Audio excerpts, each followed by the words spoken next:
네, 우리 정부 관계자는 워싱턴 DC 근처에서 충돌에 추락한 항공기 참사 사고 여객기에 한국계 청소년 피겨스케이팅 선수와 어머니가 탑승하고 있었다고 밝혔습니다. 현지 총영사관 관계자는 YTN과의 통화에서 추락한 여객기에 여자 피겨스케이팅 선수 진아한과 어머니 정모 씨가 탑승했던 것으로 파악됐다고 말했습니다. 또 다른 한 명의 동양계 탑승객에 대해서도 현재 한국계 여부를 확인 중이라고 밝혔습니다. 네, 이 시각 현재 포토맥 강행은 제 뒤로 보시는 것처럼 300여 명이 아직도 투입이 돼서 피해자들을 수색하고 있습니다. 이게 사건 발생이 19시간이 지나가고 있는 지금 생존자를 찾기는 어려울 것으로 보입니다. 트럼프 대통령은 현지 시간으로 오늘 오전 11시 백악관 브리핑룸에서 기자회견을 진행했는데 이 자리에서 미국의 수도와 역사에서 어둡고 괴로운 밤이었다며 생존자가 없다고 말했습니다. 직접 들어보시겠습니다. Sadly, there are no survivors.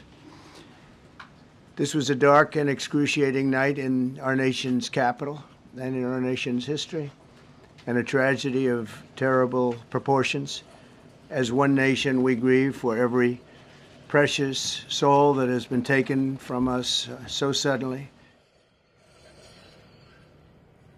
네, 워싱턴 DC 소방서장도 현 시점에서 생존자가 있다고 보지 않는다면서 밤새 계속한 구조 작업을 시신수습으로 전환한다고 오늘 오전 말하기도 했습니다.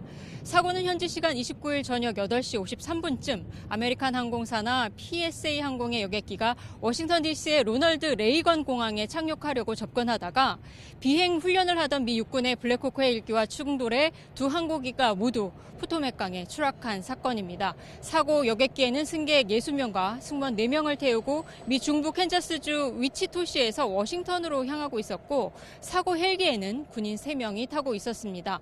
지금까지 사고 항공기에서 27구, 헬기에서 1구의 시신이 발견됐습니다. 네, 트럼프 대통령은 이번 사고의 책임을 바이든 정부의 다양성 정책, 이른바 DEI 때문이라고 말했습니다. 자신이 집권 1기 당시 관제사 등 항공 안전 인력에 대한 채용 기준을 높게 바꿨는데 바이든 행정부가 들어서면서 채용 기준을 가장 낮은 수준으로 바꿨다고 주장했습니다. 바이든 행정부와 민주당원은 자신들의 정책, 즉 다양성 정책으로 유색인종이나 성소수자 등에게 더 많은 혜택을 줬다는 의미로 읽힙니다. 직접 들어보시겠습니다. The FAA's diversity push includes focus on hiring people with severe intellectual and psychiatric disabilities. That is amazing. They put a big push to put diversity into the FAA's program. 네, 트럼프 대통령은 하지만 사고가 일어난 로널드 레이건 공항의 관제사 등이 바이든 정부의 다양성 정책으로 채용됐다는 근거는 밝히지 않았습니다. AP통신은 관제사가 비행주유를 하는 과정에서 사고가 발생했다고 보도했습니다. 로널드 레이건 공항 관제사가 충돌 30초 전에 미 육군 블랙호크 헬기 조종사에게 여객기를 피하라고 지시를 했지만 곧바로 충돌이 일어났습니다. 당시 상황을 들어보시겠습니다. Patch 25, get the CRJ in flight. Patch 25, pass line is CRJ. Did you see that?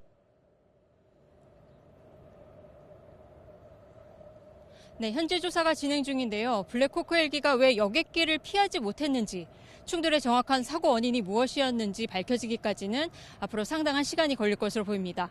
이번 사고는 지난 2009년 뉴욕주 버팔로에서 50명이 숨진 콜건 항공 사고 이후 발생한 최악의 민간 항공기 추락 사망 사고입니다. 관제 부실 논란도 나오고 있는데요. 뉴욕타임스는 미국 전역에서 항공교통 관제사 부족 상황이 심각하고 이들이 오랫동안 사고에 대한 우려를 표명해 왔다고 전했습니다. 지금까지 워싱턴에서 전해드렸습니다.